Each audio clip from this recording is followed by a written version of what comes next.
Assalamualaikum warahmatullahi wabarakatuh.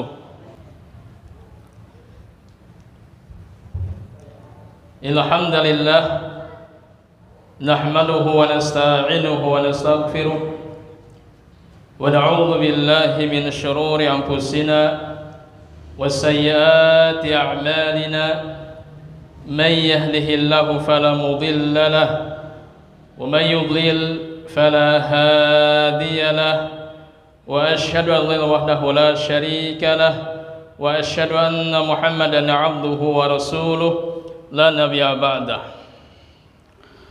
يا أيها الذين آمنوا اتقوا الله حق تقاته ولا تموتن إلا وأنتم مسلمون يا أيها الناس اتقوا ربكم الذي خلقكم من نفس واحدة وخلق منها زوجها وبث منهما رجالا كثيرا ونساء واتقوا الله الذي تساءلون به والأرحام إن الله كان عليكم رقيبا يا أيها الذين آمنوا اتقوا الله وقولوا قولا سديدا يصلح لكم أعمالكم ويغفر لكم ذنوبكم ومن يطع الله ورسوله فقد فاز فوزا عظيما أما بعد فإن أصدق الحديث كتاب الله وخير الهدي هدي محمد صلى الله عليه وسلم وشر الأمور محدثاتها وكل محدثة بدعة وكل بدعة ضلالة وكل ضلالة في النار. Ikhwati fillah azanallahu yakum, hadirin wal hadirat jamaah Masjid Al-Jihad yang dimuliakan dan dirahmati oleh Allah Subhanahu wa taala. Kumaha Bapak Ibu daramang? Alhamdulillah.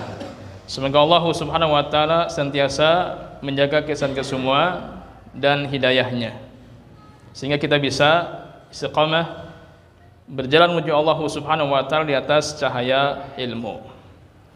Karena di antara tanda kebaikan adalah Allah Subhanahu wa taala memberikan pemahaman tentang ilmu agama. Berdasarkan sabda Nabi sallallahu alaihi wasallam, "Man yuridillahu bi khairan yufaqihu fid din." Siapa yang Allah Subhanahu wa taala kehendaki seorang mendapatkan kebaikan, maka Allah Subhanahu wa taala akan memberikan pemahaman tentang ilmu agama. Ya, pemahaman yang sangat mendalam, tentu dengan pemahaman yang benar, pemahaman yang lurus dan selamat. Nah, jadi apabila kita paham ilmu agama, berarti kita di atas kebaikan. Tapi sebaliknya apabila kita tidak paham ilmu agama, ya, mengabaikan kajian-kajian, gak mau memahami ilmu, berarti itu merupakan tanda keburukan. Nah, kenapa ilmu merupakan tanda kebaikan? Yang pertama, karena dengan ilmu kita akan mengenal siapa? Mengenal Allah Subhanahu wa taala. Siapa Allah? Mengenal nama-nama Allah, mengenal sifat-sifat Allah, mengenal perbuatan-perbuatan Allah, dan mengenal hak Allah Subhanahu wa taala. Yang kedua, kenapa ilmu merupakan tanda kebaikan? Karena dengan ilmu ini bisa memperbaiki diri kita, memperbaiki hati kita, memperbaiki amal ibadah kita, bahkan memperbaiki iman kita. Yang ketiga, kenapa ilmu merupakan tanda kebaikan? Jawabannya karena dengan ilmu ini akan membuahkan rasa takut khasyah kepada Allah Subhanahu wa taala. Berdasarkan firman Allah, "Innama yakhsyallaha min ibadil ulama." Sesungguhnya orang yang khasyah kepada Allah, yang takut kepada Allah di antara hamba-hamba itu para ulama, orang yang berilmu. Ya, semakin mendalam ilmu kita, maka semakin dahsyat rasa takut kita kepada Allah Subhanahu wa taala. Kalau satu kita dahsyat kepada Allah Subhanahu wa taala, maka berarti kita akan menjalankan amal ibadah yang sangat dahsyat pula. Alasan yang keempat, kenapa ilmu merupakan tanda kebaikan? Dengan ilmu kita akan bisa memiliki sifat hikmah. Apa arti hikmah? Apa hikmah? Ya, melihat setiap peristiwa, melihat setiap keputusan Allah Subhanahu wa taala dengan lapisan dalam. Ada basar, ada basirah. Ingat, ada basar, ada basirah. Kalau basar apa artinya? Pandangan mata kepala. Kalau basirah, pandangan mata hati. Jadi orang yang melihat peristiwa kehidupan, melihat ujian, melihat musibah dengan pandangan basar, dengan pandangan mata kepala, kita akan melihat tangisan air mata, menyedihkan. Ya, tapi pada saat kita melihat ya peristiwa itu, baik musibah maupun ujian, dengan kacamata basirah, ya, dengan mata hati, maka kita akan melihat panorama yang sangat indah. Ternyata di balik peristiwa baik ujian maupun musibah terkandung hikmah yang sangat indah sekali.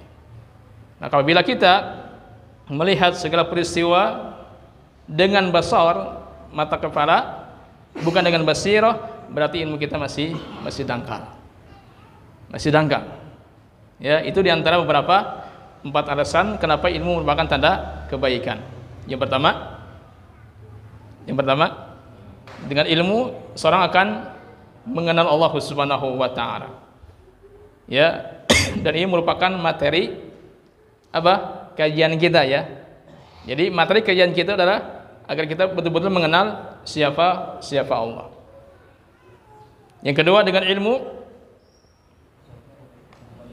nah, ilmu ini bisa memperbaiki hati kita, memperbaiki diri kita, memperbaiki amal ibadah kita, memperbaiki iman kita. Ya. Yang ketiga, dengan ilmu akan muncul rasa takut khasyah kepada Allah Subhanahu wa taala. Dan ini merupakan tujuan kita belajar, agar kita bisa meraih rasa takut kepada Allah Subhanahu wa taala.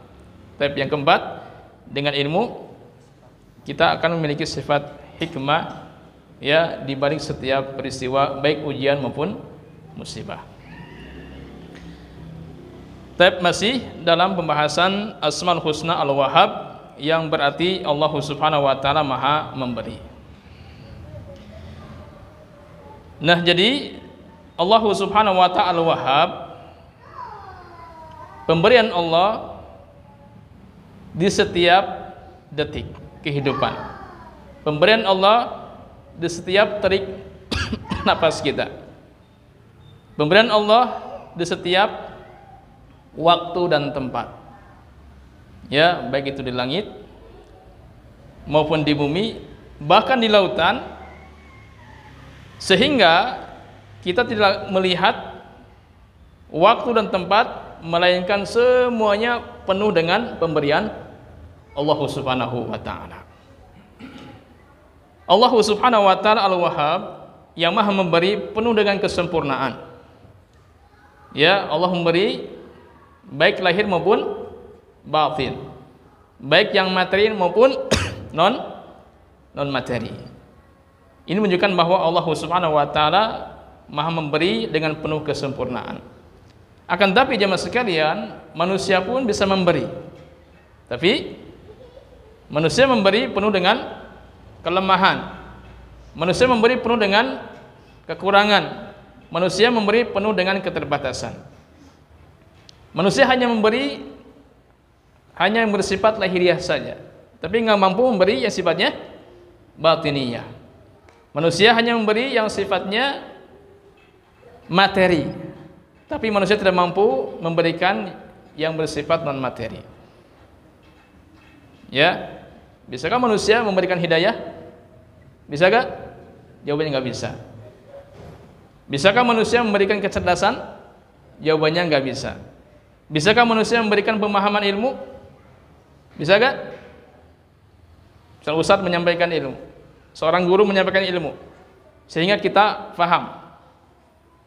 Bisakah? Jawabannya nggak bisa. Yang memberi pemahaman kita tentang ilmu agama siapa? Allah Subhanahu wa taala. Seorang guru hanya menyampaikan ilmu saja. Seorang ustadz hanya menyampaikan ilmu saja, sekedar menyampaikan. Adapun yang membuat seorang itu paham tentang ilmu adalah Allah Subhanahu wa taala. Makanya di dalam doa kita seringkali mengatakan Rabbi zidni ilman warzuqni fahman. Rabbi zidni ilman, wahai Rabbku, berikanlah tambahan aku ilmu. Jadi kalau antum ngaji, keluar masuk kajian pagi, sore, pagi, siang, sore, malam, non-stop, tapi ternyata antum tidak menambah ilmunya, berarti antum tidak meminta kepada Allah tambahan ilmu. Ya, minta tambahan kepada Allah Subhanahu wa taala, Rabbi zidni ilman warzuqni fahman, berikanlah rezeki berupa pemahaman. Nah, jadi walhasil manusia hanya memberi yang sifatnya lahiriah, yang sifatnya materi. Maka tapi jemaah sekalian, yang paling terpenting adalah pemberian yang bersifat batiniyah, yang bersifat non materi. Itu yang paling terpenting. Manusia hanya memberi 1, 2, 3. Seterusnya gak bisa lagi memberi. Ya, ini menunjukkan bahwa manusia ini memberi penuh dengan kelemahan, penuh dengan kekurangan, dan penuh dengan keterbatasan. Kalau begitu, janganlah kita menyandarkan hidup kepada manusia. Kenapa? Karena pemberian manusia penuh dengan kelemahan, kekurangan, dan keterbatasan. Akan tetapi jemaah sekalian, sandarkanlah semua hidup kita kepada Al-Wahhab yang Maha memberi penuh dengan kesempurnaan. Ya. Nah, jadi karena Allah Subhanahu wa taala Al-Wahhab, maka sikap kita adalah kalau begitu jangan sampai kita putus asa dari pemberian Allah Subhanahu wa taala. Kita terus berdoa kepada Allah Subhanahu wa taala. Ya, Allah memberi, Allah tidak, itu urusan Allah. Yang penting kita terus jangan sampai terputus minta kepada Allah Subhanahu wa taala. Sampai-sampai ada seorang sahabat namanya Umar bin Khattab anhu, ya, beliau mengatakan bahwa yang aku inginkan, yang paling terpenting bukan soal diijabahnya doa, kapan dikabulkannya doa itu, tapi yang paling terpenting bagaimana aku bisa berdoa. Bagaimana supaya Allah Subhanahu wa taala memberikan hidayah kepadaku agar kita bisa berdoa. Itu yang diinginkan. Pada saat seorang hamba berdoa kepada Allah Subhanahu wa taala, maka insya Allah pengijabahan doa akan mengikutinya. Ya, jadi ketika kita berdoa kepada Allah Subhanahu wa taala, mau diijabah mau tidak, itu urusan Allah Subhanahu wa taala. Minimalnya doa huwa al-ibadah. Berdoa adalah ibadah. Jadi Allah Subhanahu wa taala Wahhab, Maha memberi penuh dengan kesempurnaan. Ya, baik lahir maupun batin, baik yang materi maupun yang non materi. Dalam Al-Qur'an Karim, Allah Subhanahu wa taala menyebutkan nama Al-Wahhab berapa kali kemarin? 3 kali. Jadi 3 kali Allah Subhanahu wa taala menyebutkan nama Al-Wahhab dalam Al-Qur'an Karim. Yang pertama, Allah sebutkan Al-Wahhab berkaitan dengan hidayah. Itu dalam surat Ali Imran ayat 8. Surat Ali Imran ayat 8. Allah Subhanahu wa taala menyebutkan Al-Qur'an, Rabbana la tuzigh qulubana ba'da idh hadaitana wa hab lana min ladunka rahmah innaka antal wahhab. Ketika orang saleh berdoa kepada Allah Subhanahu wa taala, Rabbana, wahai Rabb kami, la tuzigh qulubana, jangan engkau gelincirkan hati kami, ba'da idh hadaitana, setelah engkau memberikan hidayah kepada kami. Ya Allah, jangan engkau gelincirkan hati kami dari hidayah. Ya Allah, jangan ya Allah, hari ini kita berada dalam kebaikan, jangan engkau gelincirkan esok hari dalam keburukan. Ya Allah, hari ini kita di dalam ketaatan, jangan engkau gelincirkan esok hari dalam kemaksiatan. Ya, jadi minta hidayah kepada Allah Subhanahu wa taala. Nah, pertanyaannya, kenapa kita mesti terus minta hidayah kepada Allah? padahal kita di atas hidayah. Kenapa? Kita terus minta hidayah kepada Allah Subhanahu wa taala dalam salat kita. Ihdinas siratal mustaqim. Berapa kali? 2 kali, 3 kali? Berapa kali? Ihdinas siratal mustaqim dalam salat kita, dalam surah Al-Fatihah. Juga dalam doa Rabbana la tuzigh qulubana ba'da idh hadaitana. Jadi kenapa kita terus minta hidayah kepada Allah Subhanahu wa taala padahal kita di atas hidayah? Jawabannya apa? Yang pertama, agar hidayah ini tidak dicabut kembali oleh Allah Subhanahu wa taala. Karena hidayah ini bukan milik siapa-siapa. Hidayah ini bukan milik kita. Tapi hidayah ini milik Allah Subhanahu wa taala, dan Allah akan memberikan hidayahnya kepada siapa yang Dia kehendakinya. Ya. Jadi agar hidayah ini tetap kuat dan kokoh di dalam hati kita, terus minta kepada Allah Subhanahu wa taala. Rabbana la tuzigh qulubana ba'da idh hadaitana. Ini alasan yang pertama. Ya, makanya banyak orang tergelincir ketika di akhir hayatnya, ya, yang ternyata mukmin jadi kafir, jadi murtad, wa'iyadzubillah. Kenapa demikian? Artinya Allah mencabut kembali hidayahnya, wa'iyadzubillah. Alasan yang kedua, kenapa kita harus minta hidayah kepada Allah Subhanahu wa taala padahal kita di atas hidayah? Kenapa? Nah, karena hidayah yang kita miliki masih sedikit, sementara hidayah yang belum kita miliki masih banyak. Makanya Allah Subhanahu wa taala mensyariatkan berbagai macam ibadah kepada kita. Banyak sekali ibadah. Lalu kata Allah Subhanahu wa taala, "Fastabiqul khairat." Ayo lomba-lomba dalam kebaikan, dalam ibadah-ibadah itu. Dan ingat, seorang hamba tidak akan menjalankan sejumlah ibadah kecuali atas dasar hidayah dari Allah Subhanahu wa taala. Jadi kalau kita bisa menjalankan ibadah yang hukumnya wajib saja, sementara ibadah yang hukumnya sunnah kita tinggalkan, kita abaikan, berarti kita belum mendapat hidayah menjalankan ibadah sunnah.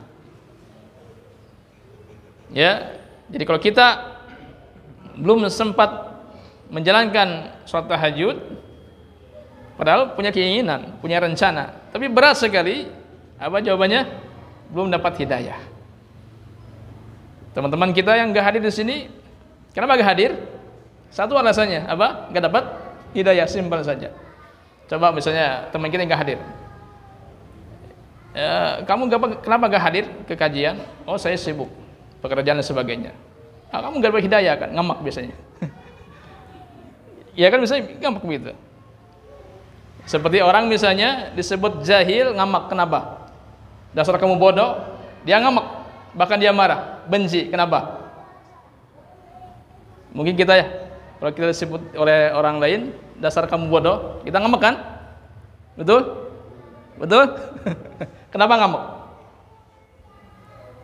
Kenapa kita ngamak? Marah. Gimana? Jamil. Karena merasa pintar. Itu kan? Disebut jahil, bodoh, ngamak. Karena merasa pintar dia. Mestinya kita terima aja. Ini kan manusia bodoh, manusia bodoh. Jadi orang yang berilmu ketika dia mengakui orang berilmu, dia adalah orang jahil. Jadi orang berilmu tidak pernah mengakui sebagai alim, enggak mungkin. Ya. Jadi kalau orang berilmu, memiliki ilmu yang mendalam, dia mengatakan saya alim, dia orang jahil berarti. Orang jahil. Jadi kalau kita sebut orang yang bodoh, jahil, ya terima aja. Emang kenyataan begitu. Kalau kita marah, ngamak, benci, berarti kita merasa pinter. Ini kebanyakan orang begitu. Kebanyakan orang begitu. Ya. Jadi yang kedua, kita minta hidayah kepada Allah Subhanahu wa taala agar hidayah kita banyak. Ya, makanya ada seorang sahabat Nabi sallallahu alaihi wasallam luar biasa ibadahnya, banyak sekali. Bahkan terdepan dalam menjalankan ibadah, siapa dia? Abu Bakar As-Siddiq radhiyallahu anhu. Terdepan dalam menjalankan ibadah kepada Allah Subhanahu wa taala. Di samping terdepan dalam menjalankan ibadah, dia pun ternyata banyak menjalankan ibadah-ibadah. Artinya apa? Artinya hidayah yang dia miliki banyak. Maka kita minta kepada Allah Subhanahu wa taala agar Allah memberikan hidayah kepada kita dengan hidayah yang banyak. Nah, makanya kita ngaji, kita belajar ilmu. Ya, setiap kali belajar kita menemukan kebaikan yang baru. Ya, setiap kali kita belajar menemukan ibadah baru. Bahkan kebaikannya bukan satu, ibadahnya bukan satu, banyak. Dan itu diamalkan oleh kita. Itu diamalkan oleh kita. Nah, ini dimasukkan di antara dua alasan kenapa kita mesti meminta hidayah padahal kita di atas hidayah. Jawabannya yang pertama karena ya, hidayah ini milik Allah Subhanahu wa taala, agar hidayah ini tidak dicabut kembali oleh Allah Subhanahu wa taala. Agar hidayah ini tidak diambil kembali oleh Allah Subhanahu wa taala. Alasan yang kedua, karena hidayah yang kita miliki masih sedikit. Masih banyak lagi hidayah yang belum kita miliki. Nah, jadi Rabbana la tuzigh qulubana ba'da idh hadaitana. Wahai Rabb kami, jangan kau gelincirkan hati kami dari hidayah. Dari hidayah. Jadi ini menunjukkan bahwa hidayah ini bukan milik kita, bukan milik siapa-siapa, tapi milik Allah Subhanahu wa taala. Betapapun Nabi kita sallallahu alaihi wasallam menginginkan pamannya mendapatkan hidayah. Siapa pamannya namanya? Abu Talib. Nabi SAW menginginkan agar pamannya mendapatkan hidayah. Akan tapi jamaah sekalian, yang maha memberikan hidayah tidak menghendaki. Betapapun besarnya Nabi Ibrahim alaihissalam agar bapaknya mendapatkan hidayah, tapi sang pemberi hidayah tidak menghendaki. Betapapun Aisyah menginginkan suaminya dapat hidayah. Siapa suaminya? Firaun alaihi, tapi sang pemberi hidayah tidak menghendakinya. Jadi ini menunjukkan bahwa hidayah bukan milik kita, bukan milik manusia. Kalau hidayah milik kita, kita tidak mungkin tersesat, ya kan? Kita tidak mungkin tergelincir, nggak mungkin, ya, nggak mungkin tersesat, nggak mungkin tergelincir. Kalau hidayah milik kita. Akan tapi jemaah sekalian, hidayah ini adalah milik Allah Subhanahu wa taala. Ya, jadi disebutkan Rabbana la tuzigh qulubana ba'da idh hadaitana. Wahai Rabb kami, jangan engkau gelincirkan hati kami setelah engkau berikan hidayah kepada kami. Wa hab lana min ladunka rahmah, berikanlah kami dari rahmatmu, innaka antal wahhab, sesungguhnya engkaulah al-wahhab yang maha memberi.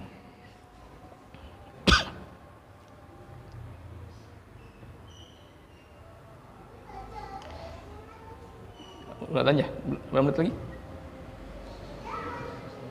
Gimana? Insyaallah kita bahas setelah saya. Wassalamualaikum warahmatullahi wabarakatuh.